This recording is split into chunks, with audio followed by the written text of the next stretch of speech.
Hello and welcome to Edukemy's YouTube channel. My name is Harsh Singh and in this video we shall discuss the feature news for today that is on a very important theme, that is rural economy and transformation of the same.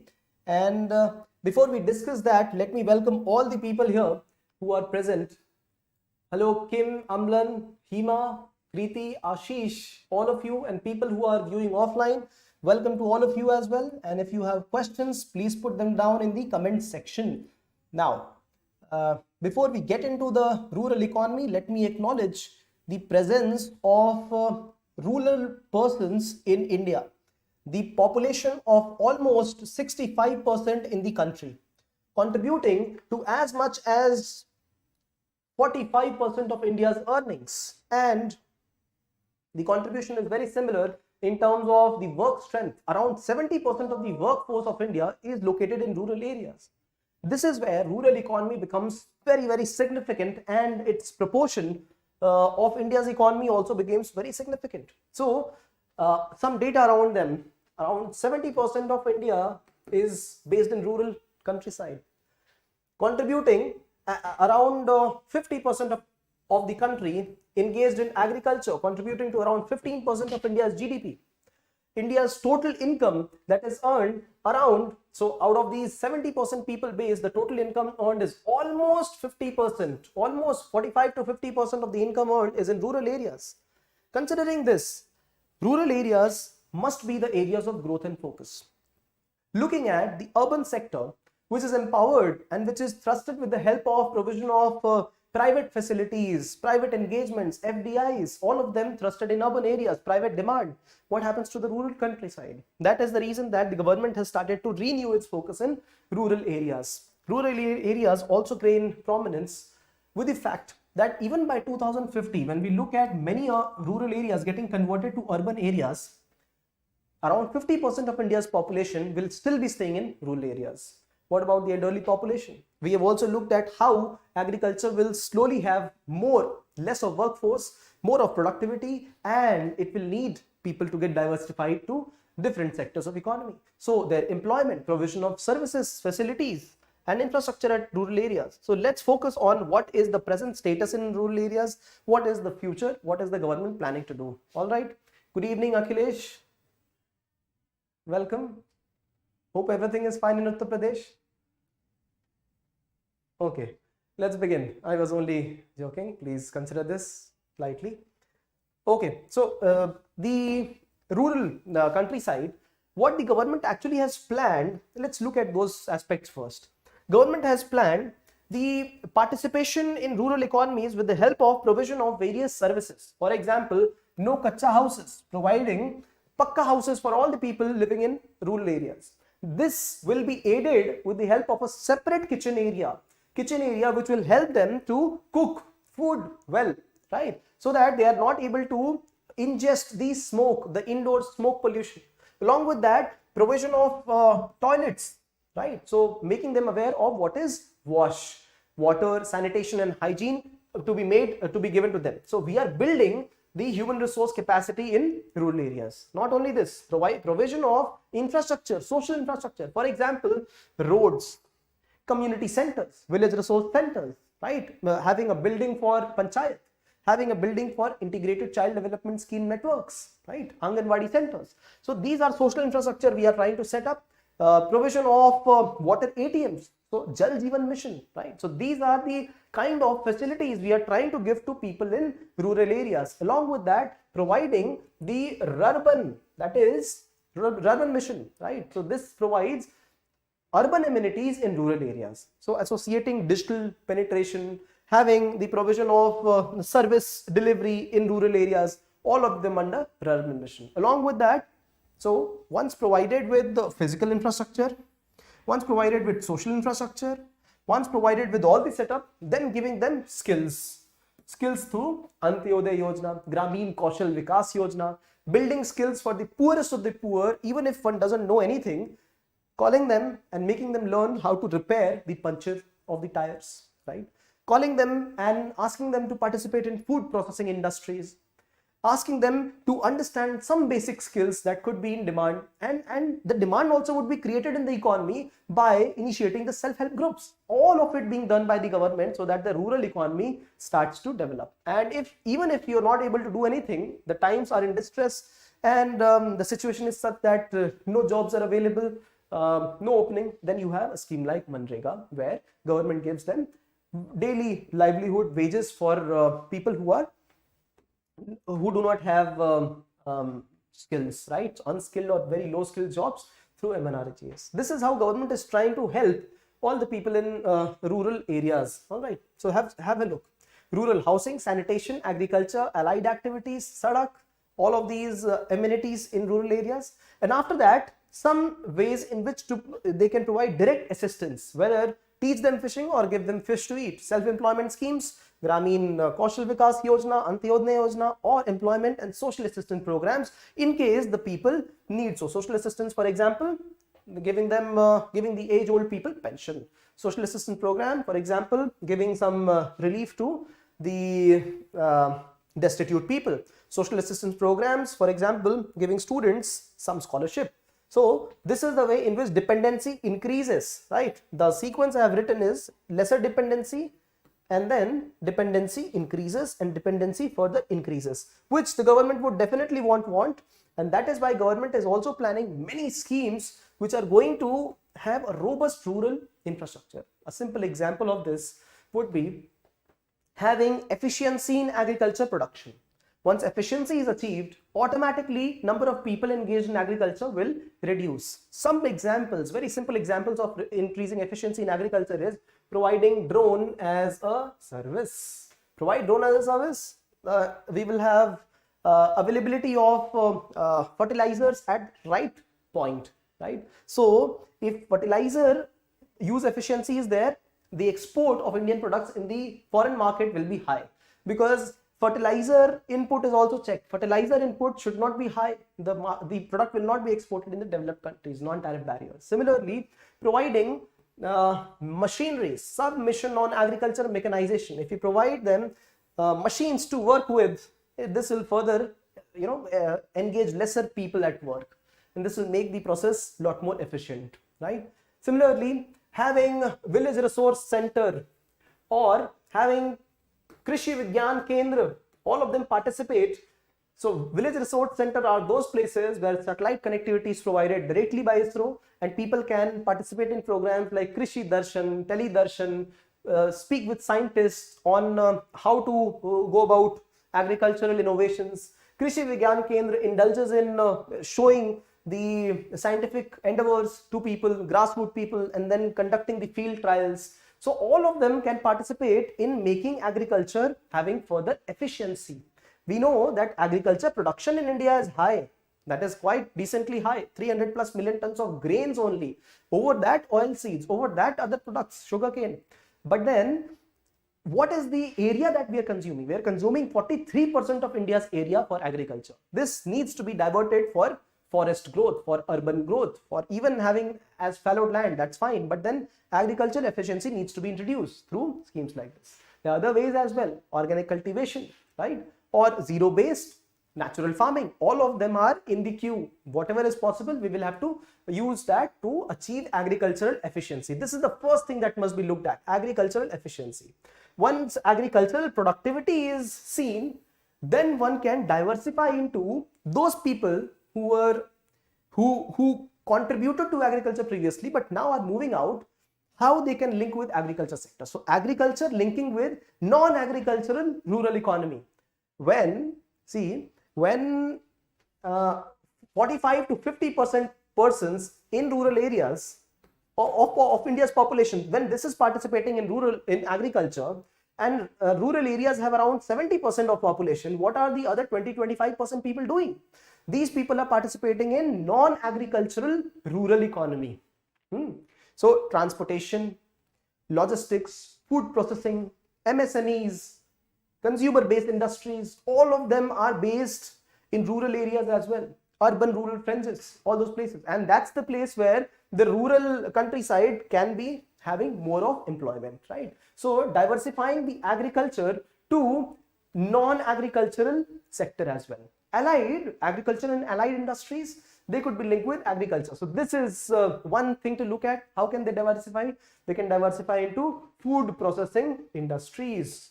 Simple example of this could be, if possible at places, village tourism, eco-tourism, having industries which could directly link with transportation sector, right? What about logistics and management of the godowns? All of them could participate with agriculture allied activities, right? These are the least things that we could mention. And in food processing, this is a huge sector in which the agriculture products directly gets value added, right? Upper making, pickle making, all of them are simple examples. That's what countries around the world are doing, developing non-agricultural linkages with the agriculture sector. So this is one thing.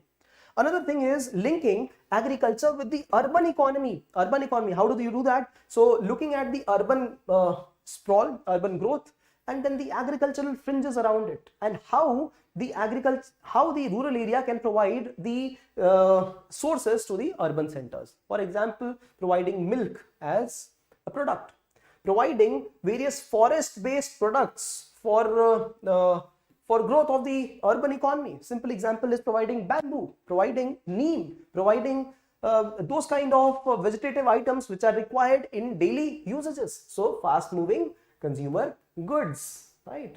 Trees, if possible, commercial farming. All this can be built in concentric circles around the urban areas. So urban area at the center, and then agriculture and allied activities linking through transport and transit through to the rural areas, right? So connecting urban areas, this is another significant impact that rural areas can have. Having digital connectivity and providing services to people in agriculture. See, digital penetration, what is it in the country? Digital penetration.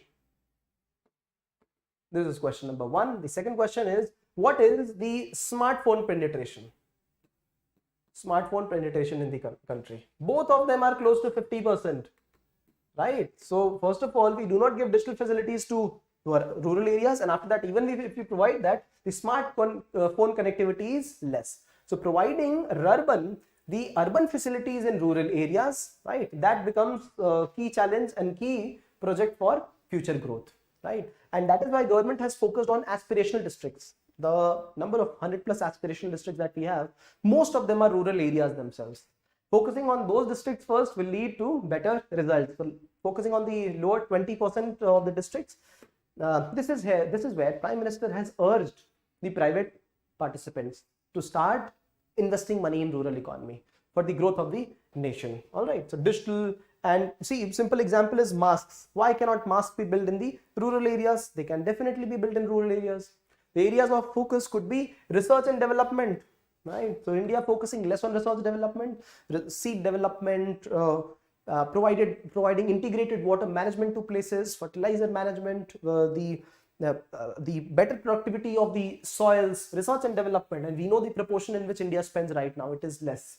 Private sector participation is very less, and after the repealing of the farm laws, private sector participation is definitely less, right? We need some laws in which the private stakeholders can directly have contract level farming with the farmers. This will definitely help the farmers themselves. This will raise more innovation, this will raise productivity, this will raise performance for the farmers. And grassroots management, what is this about? This is about the bureaucratic levels at the grassroots, which must have more efficiency, right? So simple example is APMC, right? APMC, Agricultural Producers Marketing Committee Act. So they must hold elections regularly. They don't hold elections. They must not form cartels of the people who are procuring the food products from agricultural lists. They are not doing this. So we need the frontline bureaucracy, which needs to be very, very efficient. This is what is the requirement, right? Litigation on land rights. Many of farm owners, they are in the urban areas, and the women who are their wives, they don't have rights over the farmlands. So availability of credit is a question. Availability of the papers and then litigation, encroachment on land is a question. So this is what is required. I would like to remind a very good scheme, that is that of bank sakhis, through which NBFCs are getting allied with women persons, kirana owners, or just women persons, and then having bank Sakhi scheme in which those women are able to provide credit, microcredit to all these Sakhis, friends in the rural areas. So have a look. People deciding the plan course of action, people deciding how much each of them are contributing to the self-help group, and after that lending will be done to a particular person first, and then she will return back the money in some time, and then after that one by one the other person will be chosen for this, right? So this is how one looks at what should be the area of focus for the rural economic setup. All right, let's understand a little more from today's feature news as well, which is right here. Just a bit.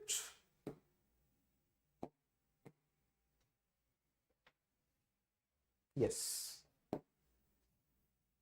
So this has been an appeal by the Prime Minister of the country, through which he has requested all the stakeholders to start looking at the rural area. And yes, World Earth Day. All right, thank you very much. This day in history. Prime Minister has recently urged lenders to finance rural businesses and projects aligned to national priorities like zero emission, health infrastructure, space, exports, and startups. So how can we align exports of the country or zero emission in the country and availability of credits in the country with agriculture sector and private participation? Simple example, fertilizer use, reduce it. Have zero-based natural farming, organic farming. So increase those technologies which can create the organic farm products immediately, right? So this is one. Having space sector linked to agriculture. How is it possible? Absolutely. The speculation of the weather, right? Availability of ground level resources, mapping, GIS based mapping, all of them. Exports from agriculture sector, all of them can be very well linked. Some data about agriculture sector, for example, the provision of rural GDP, rural income is almost half of the country's income, 70% population living in these areas. So thrust could be given on in areas like beekeeping, warehousing, food processing, agricultural logistics, all diversifying from agriculture sector. All right. Okay. So some data about rural economy here, which I have mentioned to you people. Some of the ways in which government is intervening in rural areas: banking, consumer durables, fast-moving consumer goods, agriculture, rural development initiatives, and the contribution of rural economy. For example, the growth has also been industries like transport, communication, trade, manufacturing sector in rural areas, right? So rural economy is important because agriculture contributes to 37% of rural GDP, right? Technology startups need to be enabled right here. It is enabler for future growth, community empowerment through FPOs, farm producer organizations. We have studied FPOs in one feature news. What is it about? Farm producer organizations are those organizations in which all the farmers, they come together and they distribute themselves in various segments. So if this is the FPO, some of the farmers will be into some specific activity. So pre-harvest, for example, collection of seeds, distribution of seeds. Some of them will be utilizing the machineries, right? They will know how to drive the machines and do the mechanical work. Some of the farmers will be into harvesting, cutting of the crops. The other farmers will be into marketing of the crops. And post-marketing, if you want to get into food processing, farmers also will be into food processing. Now see, the same group of farmers, possibly maybe a couple of people who could not do all these things together, 100 farmers will be able to do this. And this will be a cooperative agency. They will share the profits amongst themselves as against the private entities which take the profit and keep the farmers as a laborer. So that's what is required. The challenges in rural areas are unemployment, we know that, and agriculture related poor marketing facilities, small size of land holdings, primitive technology, less awareness, knowledge. We know schemes on each of them. Primitive technology, SMAM, submission of agricultural mechanization. Small size of land holding, integration of land holdings, right? What is that? What is the name of the scheme for digitizing the land records? Poor marketing facilities, so AgMark, agricultural marketing facilities, right? Skill and attitude, knowledge. For this, you can use the example of Krishi Vigyan Kendras, right? Agricultural universities. economic problems, indebtedness, privileged, underprivileged industries, low income. So this is where you would like to put it as agricultural credit, Kisan credit cards, right? Administrative challenges in the rural areas, bureaucratic challenges at the grassroots. So what can be done? Have more FPOs, expand post-harvest infrastructure rather than exporting the grains. Let's export to them parathas. No, that's happening in America, right?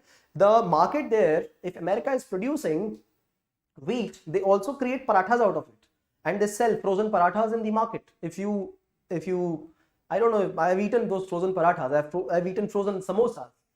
Imagine all that, right, being sold around the whole world and people purchasing it happily. That's the point. So why cannot we also do that thing in the country or export it outside? Many people, Indian people who are expatriates, they come to India and they create many of these products, go abroad, and then sell it off, right? Samit Wasim, thank you very much for this, Ashish. Good. Okay. So building trust with the farmers, that's what is required. Improving access to data collection. See, we know quite a lot of it. Rural economy is a very big theme in itself. However, it can still be broken down into fragments, right? And that is where the smartness of what we have studied lies, right? What did we study today? We studied quite a few aspects of rural economy today.